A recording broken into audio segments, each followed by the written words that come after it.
Bueno, continuamos aquí en tu programa Dios es bueno, porque Dios ciertamente es bueno, que hoy se ha metido ahí en tu cuarto, seguramente estás en tu cuarto, desesperado, con incertidumbre, pero ya hoy Dios te está hablando de certeza, de la fe, y tenemos a nuestro hermano Owen Pinzón, maestro de la palabra, el cual nos está metiendo cada día en este instante, ¿verdad?, a la fe, que tenemos que tomarla, agarrarla, abrazarla y nunca soltarla. Bueno, vamos a dejar a nuestro hermano que continúe con la enseñanza. Amén, así es. Hay dos digamos, afirmaciones, dos conceptualizaciones que quisiera compartir con ustedes. No son mías, son de mi pastor, el apóstol Hernando Brochero.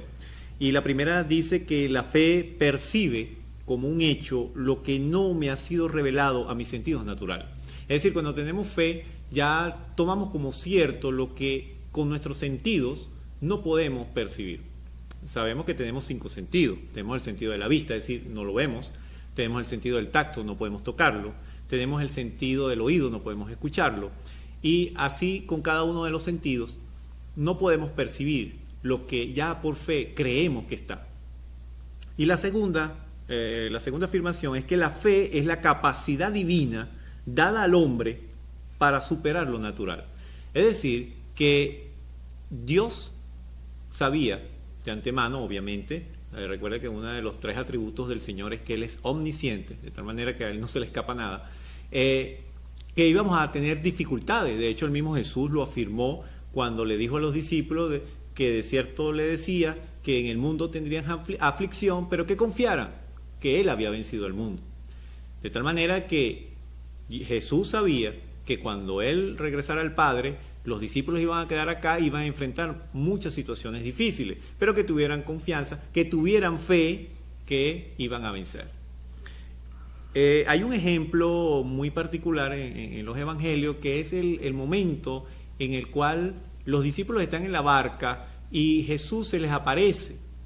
Ahí hay varias cosas muy particulares. Una de ellas es que los discípulos se fueron antes y luego el Señor les aparece como a mitad de camino, de recorrido, para llegar a la otra orilla, y ellos pensaban que era un fantasma. ¿Por qué pensaban que era un fantasma? Pues obviamente, ¿cómo era posible que un ser humano pudiese caminar sobre las aguas? Así se les apareció Jesús. Jesús lo que le estaba diciendo era que con la fe que él tenía estaba por encima de las limitaciones físicas, por encima del mundo espiritual. Recuerdan que hace un momento hablamos del mundo espiritual o del ámbito espiritual y del ámbito natural. Es decir, que cuando tenemos fe, las limitaciones que conseguimos en el mundo natural son superadas, son traspuestas, son superadas. Y Pedro, dado su carácter muy particular, le pidió al Señor, Señor, si eres tú, manda que yo camine también sobre las aguas. Y dice que el Señor efectivamente lo invita y Pedro comienza a caminar sobre las aguas, pero en un determinado momento ocurre algo especial, y es que dice que Pedro quitó la mirada del Señor. Y al quitar la mirada del Señor dice que comenzó a hundirse. Y el Señor, en vez de decirle, oye, sí, pobrecito Pedro, le dijo, Pedro, ¿por qué dudaste? ¿Por qué dudaste? Es decir, cuando le damos ese pequeño espacio a la duda, destruimos lo que la fe ha construido. Entonces es muy importante que cuando decidamos creer, cuando decidamos tener fe, no le demos el más mínimo espacio a la duda. Ahora, usted dirá, ¿pero qué hago con las circunstancias? Estoy viendo una situación. Y aquí en esta parte yo quisiera enfatizar sobre algo que a muchas personas les ocurre con gran frecuencia, y es cuando reciben, por ejemplo, un diagnóstico médico adverso. Cuando van al doctor y el médico les dice que, bueno, tienen una determinada enfermedad que con cierta gravedad y que tal vez no puedan superarla. Yo les tengo una buena noticia. El Señor dice que Él venció en la cruz del Calvario esa enfermedad. Llámese como se llame. No importa cuán rara sea, no importa qué avanzado esté, no importa lo que el médico le haya dicho. Y usted dirá, bueno, pero entonces los médicos no tienen cabida en todo este asunto. Sí, sí la tienen. Ellos representan el mundo natural. Ellos representan la lógica, la ciencia, el conocimiento.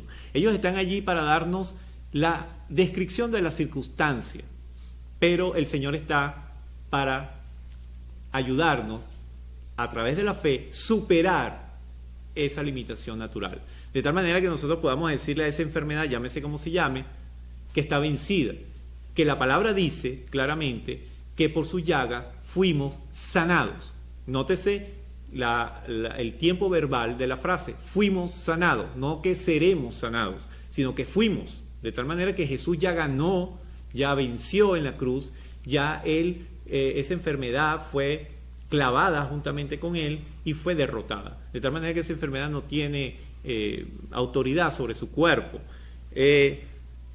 Dios nos dio la fe para que en lo temporal, es decir, en esta vida humana, todos sabemos que nuestra vida está limitada. La palabra de Dios dice que, bueno, si usted lee el libro de Génesis, ve que los hombres vivieron muchísimos años. Matusalén rompió el récord llegando a 969 años y otros 700, 800, en fin. Luego Dios redujo eso a 120 años y luego por último a los 70 años y dice que los más robustos vivirán 80. Usted dirá, no, pero es que mi abuelita tiene 95. Bueno, ese es otro tema, porque la palabra de Dios dice que el que honre a madre y padre, sus días serán alargados sobre la tierra. Así que si usted conoce a una persona de más de 80 años, seguramente ese hombre o esa mujer honró a su madre y a su padre y por tanto se está cumpliendo la palabra. Ojo, no dice el cristiano que honre a madre y padre, dice todo aquel. Es decir, que si esa persona incluso no ha recibido a Jesús como Señor y Salvador, pero honró a su madre y a su padre, cumplió la palabra y por lo tanto está bajo la bendición de la palabra.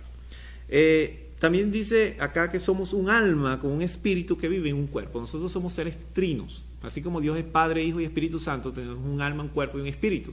La palabra de Dios dice que cuando morimos, es decir, cuando hay muerte, que viene de la palabra mortis, que significa separación, nuestro espíritu vuelve a Dios que lo dio, nuestra alma va al cielo o al infierno según la decisión que hayamos tomado en esta vida temporal y nuestro cuerpo regresa al polvo de donde fue tomado, es decir, se descompone.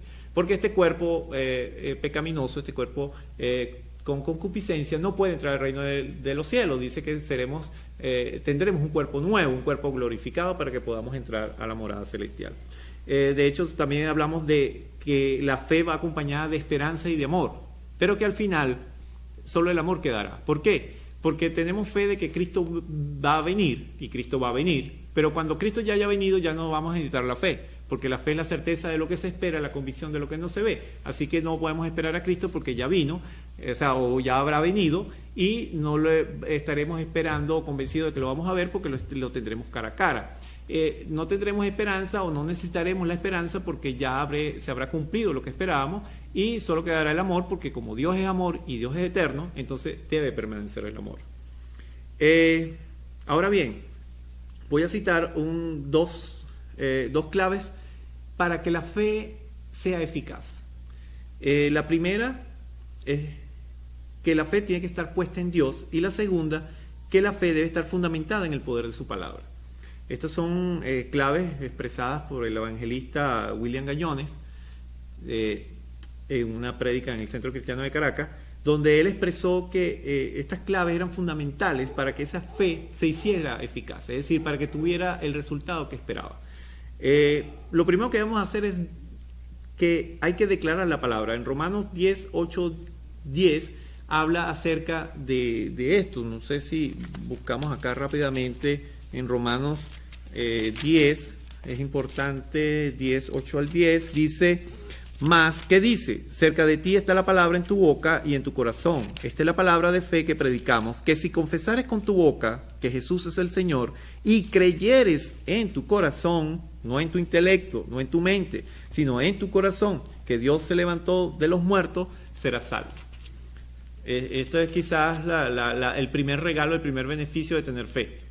Porque cuando abrimos el corazón a Jesús, le estamos diciendo, sí, Jesús, yo creo tu palabra, yo creo lo que tú me estás diciendo, de que si yo creo en ti, voy a ser salvo. ¿Salvo de qué? De la condenación eterna, porque dice la palabra que por causa del pecado, por causa de ese pecado original cometido por Adán y Eva en el paraíso, todos los hombres fueron destituidos de la gloria de Dios. Pero por medio del segundo Adán, que es Jesucristo, dice que todos venimos a ser restituidos, a ser llamados hijos de Dios. Lo segundo es que hay que ejercitar la fe, ¿sí?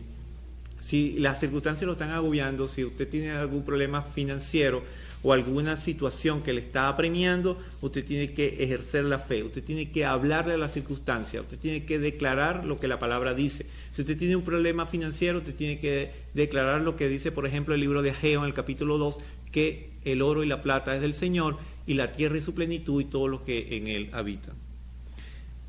Amén.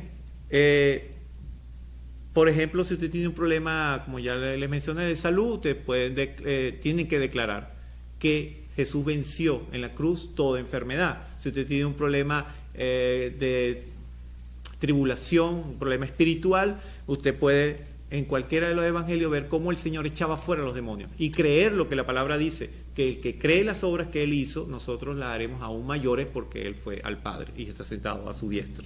Amén. Bueno, Amén. qué bueno, qué importante que la palabra está ahí cerca, la palabra hoy la estás escuchando por aquí, la escuchas todos los domingos por Dios es bueno, por aquí, por TV Caricuao. Así que es muy importante que tú hoy tomes la palabra de la fe. Hay cosas que Dios hoy, estoy seguro que te está diciendo que debes confesarla, debes leerlo y por supuesto, certeramente porque ya Dios lo está diciendo y Él ha hecho cosas ya para ti, la vida eterna, dones, talentos, quiere darte salud, bendiciones, pero tienes que simple y llanamente creer en las promesas de Jesús. Así que bueno, vamos a ir a nuestra siguiente pausa y volvemos para que oremos por ti. Le he pedido a nuestro hermano Owe para que él ore por ti. Puedes recibir a Jesús en tu corazón por cualquier enfermedad, por cualquier situación. Dios está ahí en tu casa obrando en este momento. Vamos y volvemos.